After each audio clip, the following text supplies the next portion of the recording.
Hello ನಮಸ್ತೆ ಸ್ನೇಹಿತರೆ, ಎಲ್ರಿಗೂ ಕೂಡ ಮತ್ತೊಮ್ಮೆ ನಿಮ್ಮ ಯೂಟ್ಯೂಬ್ ಚಾನಲ್ಗೆ ಪ್ರೀತಿಯ ಸ್ವಾಗತ. ಬೆಳಗ್ಗೆ ಅಷ್ಟೇ ನಾನು ಈ ಒಂದು ನಿನ್ನೆ ಒಳ ಮೀಸಲಾತಿ ಮೀಟಿಂಗ್ ಬಗ್ಗೆ ಒಂದು ವಿಡಿಯೋ ಮೂಲಕ ಮಾಹಿತಿಯನ್ನು ಕೊಟ್ಟಿದ್ದೆ. ಅಂಡ್ ಇನ್ನೊಂದು ವಿಚಾರ ಏನು ಅಂತಂದ್ರೆ, ಈ ಒಂದು ಮೀಟಿಂಗ್ ಜೊತೆ ಕೆಲವೊಂದಿಷ್ಟು ಮಾಹಿತಿಗಳು ಹರಿದಾಡ್ತಾ ಇದೆ. ಅದೇನು ಅಂತಂದ್ರೆ, ಅತಿ ಹೆಚ್ಚು ಜನ ಈ ಒಂದು ಸಚಿವರು ಪಟ್ಟು ಹಿಡಿದಿರುವಂಥದ್ದು ಈ 56% ರಿಸರ್ವೇಶನ್ ಏನಿದೆ ಅದರ ಪ್ರಕಾರವೇ ನೇಮಕಾತಿಗಳನ್ನ ಮಾಡಿ ಅಂತ. ಸೊ ಒಂದಂತೂ ಶೋರ್, ಇವರು 56 ಪ್ರಕಾರನೇ ರಿಕ್ರೂಟ್ಮೆಂಟ್ಗಳನ್ನ ಮಾಡಿದ್ರೆ ನಮ್ಮ ಕತೆ ಕೋರ್ಟ್ ಜೊತೆ ಅಂದ್ರೆ ನ್ಯಾಯಾಲಯ ಮತ್ತು ನಮಗೂ ಆಸ್ಪಿರೆಂಟ್ಸ್ಗಳಿಗೂ ಸಂಘರ್ಷ ಇದ್ದೇ ಇರುತ್ತೆ, ಅದು ಮಾತ್ರ ತಪ್ಪಿದ್ದಲ್ಲ.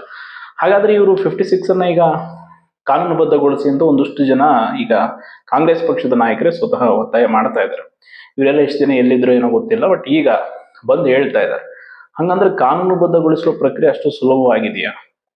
56 ಅನ್ನ ಈಸಿಯಾಗಿ ಮಾನ್ಯ ಮಾಡಿಸ್ಬೋದಾ ಅಂತ ನೋಡಿದ್ರೆ, ಈಗ ಯಾವ್ದಾವ್ದು ರಾಜ್ಯದ್ದೆಲ್ಲ ಮೀಸಲಾತಿ ಹೆಚ್ಚಳ ಆಗಿದೆ, ಸೊ ಅದ್ರದ್ದು ಒಂದಿಷ್ಟು ಎಕ್ಸಾಂಪಲ್, ಅದ್ರದ್ದೊಂದು ಇತಿಹಾಸ ಓದ್ಕೊಂಡ್ಬಿಟ್ರೆ ಸ್ಪಷ್ಟವಾಗಿ ನಿಮಗೂ ಕೂಡ ಅದರ ಅರಿವಾಗುತ್ತೆ. ನಾನೀಗ ತಮಿಳುನಾಡು ವಿಷಯಕ್ಕೆ ಬಂದ್ರೆ 1990ಯಲ್ಲಿ 1990 ಅದು ಶುರು ಆಗುತ್ತೆ ಮೀಸಲಾತಿ ಹೆಚ್ಚಳ. ಅಲ್ಲಿಂದ ಸುಮಾರು 4 ವರ್ಷ ಬೇಕಾಗುತ್ತೆ ಅದು 9th ಶೆಡ್ಯೂಲ್ಗೆ ಸೇರಿ ಕಾನೂನುಬದ್ಧಗೊಳ್ಳೋಕೆ. ಅಂದ್ರೆ ಯೋಚನೆ ಮಾಡಿ, ಈಗ ನಮ್ಮ 56% ರಿಸರ್ವೇಶನ್ ಕೂಡ ಕಾನೂನುಬದ್ಧ ಆಗಬೇಕು ಅಂದ್ರೆ ಎಷ್ಟು ದಿನ ತೆಗೆದುಕೊಳ್ಬಹುದು?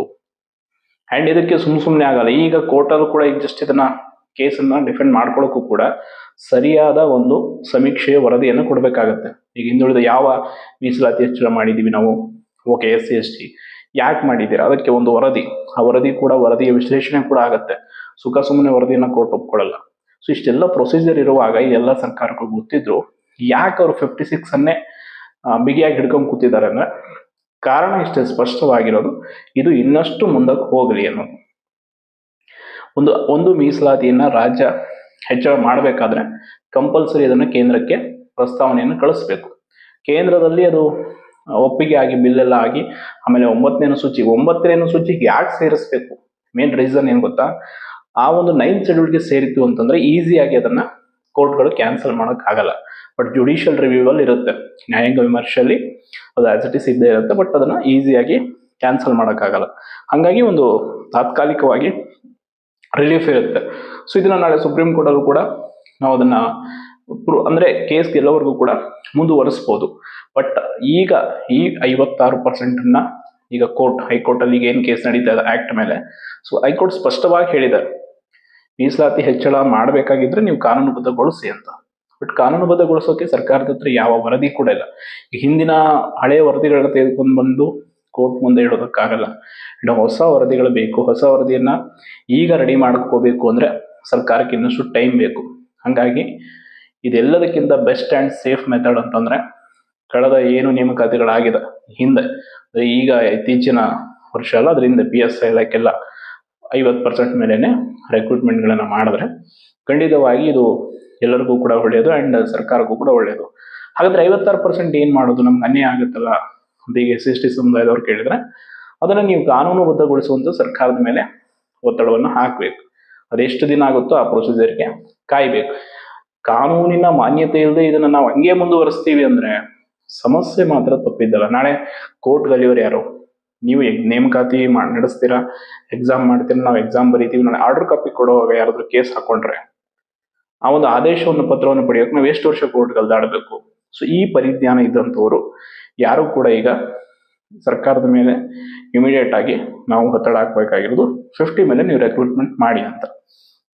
ಅಂಡ್ ಹಾಗಾದ್ರೆ 56 ಮೇಲೆ ಇರುವಂತ ಒಳ ಮೀಸಲಾತಿ ಕತೆ ಏನು ಅಂದ್ರೆ, ಅದು ಸರ್ಕಾರಕ್ಕೆ ಬಿಟ್ಟಿದ್ದು.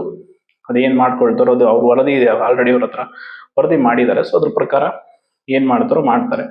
ಒಟ್ಟಾರೆಯಾಗಿ ಸರ್ಕಾರ, ನ್ಯಾಯಾಲಯ ಈ ಒಂದೆಲ್ಲ ವಿಚಾರಗಳಿಂದ ನೊಂದಿರುವಂಥದ್ದು ಆಸ್ಪಿರೆಂಟ್ಸ್. ಅಂಡ್ ಇನ್ನೊಂದು ಮುಖ್ಯವಾದದ್ದು, ನಮ್ಮ ಸ್ಟೇಟ್ ಅಂತಲ್ಲ, ಒಟ್ಟಾರೆ ದೇಶದ ಎಲ್ಲ ಕಡೆ ಹೆಂಗಾಗಿದೆ ಅಂದ್ರೆ, ಯಾವುದು ಪ್ರಮುಖ ವಿಚಾರ ಇದೆ, ಈ ಫ್ರೀ ಇಂಟರ್ನೆಟ್ ಸಿಕ್ಕ ಮೇಲೆ ಇಂಪಾರ್ಟೆಂಟ್ ವಿಷಯಗಳಿಗೆ ಎಲ್ಲೂ ಕೂಡ ಚರ್ಚೆ ಮಾಡೋದಕ್ಕೆ ಅವಕಾಶಗಳು ಸಿಗ್ತಿಲ್ಲ. ನೋಡಿ, ನಮ್ಮ ರಾಜ್ಯದಲ್ಲಿ ನಿರುದ್ಯೋಗದ ಸಮಸ್ಯೆ ಜೊತೆಗೆ ಸಾವಿರಾರು ಖಾಲಿ ಇರುವ ಹುದ್ದೆಗಳಿದೆ.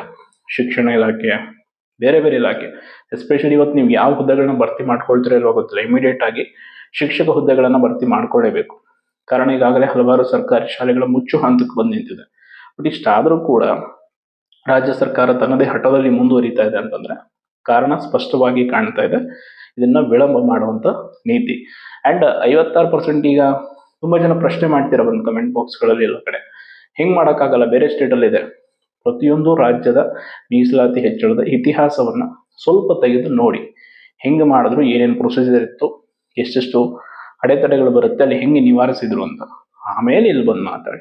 ಪೂರ್ಣ ಪ್ರಮಾಣದ ವಿಷಯವನ್ನು ತಿಳಿಯದೆ ಅನಾವಶ್ಯಕವಾಗಿ ವಿಚಾರಗಳನ್ನು ಮಾತಾಡೋದ್ರಿಂದ ಗೊಂದಲ ಸೃಷ್ಟಿಯಾಗೋದು ಕಾಮನ್. ಸೊ ಹಂಗಾಗಿ ನೀವು ಕೂಡ ರಾಜ್ಯಶಾಸ್ತ್ರ ಎಲ್ಲ ವಿಷಯಗಳನ್ನು ಓದಂಥವ್ರಾಗಿರ್ತೀರ, ಸ್ವಲ್ಪನಾದರೂ ಕಾನೂನಿನ ಅರಿವಿರುತ್ತೆ. ಕೈಯಲ್ಲಿ ಫ್ರೀ ಇಂಟರ್ನೆಟ್ ಇದೆ, ಹಲವಾರು ವೆಬ್ಸೈಟ್ಸ್ ಇದೆ. ಸ್ವಲ್ಪ ಹೋಗಿ ಸರ್ಚ್ ಮಾಡಿ, ವಿಷಯಗಳನ್ನ ತಿಳ್ಕೊಳ್ಳಿ. ಖಾಲಿ ಕೂತ್ಕೊಂಡು ಈಗ ನಾನು ಹೇಳೋದೇ ಟ್ರೂ ಅಂತಾನು ಕೂಡ ನೀವು ಸತ್ಯ ಅಂತ ನಂಬೋದಲ್ಲ, ಅದ್ರ ಬಗ್ಗೆ ಕೂಡ ನೀವು ವಿಷಯಗಳನ್ನು ತೆಗೆದು ನೋಡ್ಬೇಕು. ಹೌದಲ್ಲ, 56 ಲೀಗಲ್ ಮಾಡೋದು ಹೆಂಗೆ, ಏನಿದೆ, ಎಷ್ಟೋ ಉಚಿತ ಟೆಕ್ನಾಲಜೀಸ್ ಇದೆ ಇವತ್ತು ಸಿಗುತ್ತೆ. ಸೊ ಅದ್ರ ಬಗ್ಗೆ ಕಾನೂನಿನ ವಿಷಯಗಳನ್ನ ತಿಳ್ಕೊಳ್ಳಿ.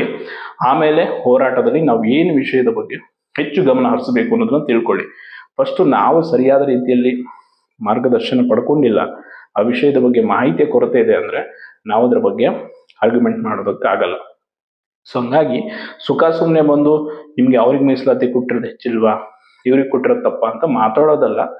ಯಾರಿಗೆ ಎಷ್ಟಾದ್ರೂ ಕೊಡ್ಲಿ ಪರವಾಗಿಲ್ಲ, ಬಟ್ ಅದಕ್ಕೆ ಒಂದು ಕಾನೂನಾತ್ಮಕ ರಕ್ಷಣೆ ಇರಬೇಕು, ಸಂವಿಧಾನದ ಆಶಯಕ್ಕೆ ಬದ್ಧವಾಗಿರ್ಬೇಕು. ಬೇಕಾಬಿಟ್ಟಿ ಹಂಗೆ ನಾನು ನಾಳೆ 100% ಮಾಡ್ತೀನಿ ಅಂತ ಹೇಳ್ತಾರೆ. ಹಂಗೆಲ್ಲ ಮಾಡೋ ಹಾಗಿದ್ರೆ ಪ್ರತಿ ರಾಜ್ಯಗಳು ತಮಗೆ ಮನ್ಸಿಗೆ ಬಂದಂಗೆ ಮಾಡ್ಕೊಳ್ತಿತ್ತು. ಸೊ ಅದಕ್ಕೆ ಒಂದಿಷ್ಟು ರೂಲ್ಸ್ ಅಂಡ್ ರೆಗ್ಯುಲೇಷನ್ಸ್ ಇರುತ್ತೆ, ಅದನ್ನ ಸರಿಯಾಗಿ ಓದ್ಕೊಳ್ಳಿ. ಬರೀ ನಾವು ಕಾಂಪಿಟೇಟಿವ್ ಓದ್ತೀವಿ ಅಂದ ತಕ್ಷಣ ಇದು ಅಪಾರ್ಟ್ ನಮ್ಮ ವಿಷಯ ಬಿಟ್ಟು ಹೊರಗಡೆ ಔಟ್ ಆಫ್ ಸಿಲೆಬಸ್ ಅಲ್ಲ, ಪ್ರತಿಯೊಂದು ವಿಷಯಗಳ ಜ್ಞಾನ ನಮಗಿರಬೇಕಾಗುತ್ತೆ. ಸೊ ಹಾಗಾಗಿ ನೀವು ಅದ್ರ ಬಗ್ಗೆ ಯೋಚನೆ ಮಾಡಿ ನೋಡಿ, 56 ಏನಿದೆ ಸಮಸ್ಯೆ, ಯಾಕೆ ಅದನ್ನ ಇಷ್ಟು ಸಮಸ್ಯೆ ಆಗ್ತಾ ಇದೆ, ಅಂಡ್ ಈವನ್ 50 ಮೇಲೆ ಮಾಡಿದ್ರೆ ಏನಾಗುತ್ತೆ, ಎಲ್ಲವನ್ನ ಓದಿದ ಮೇಲೆ ಕಂಪ್ಲೀಟ್ ಆಗಿ ಆ ವಿಷಯದ ಬಗ್ಗೆ ತಿಳ್ಕೊಂಡ ಮೇಲೆ ಬಂದು ನಿಮಗೆ ಏನು ಅನ್ಸುತ್ತೋ ಅದನ್ನ ಚರ್ಚೆ ಮಾಡಿ ಆ ವಿಷಯದ ಬಗ್ಗೆ ತಿಳಿಸಿ ಅಂತ ಹೇಳ್ತಾ ಧನ್ಯವಾದಗಳು.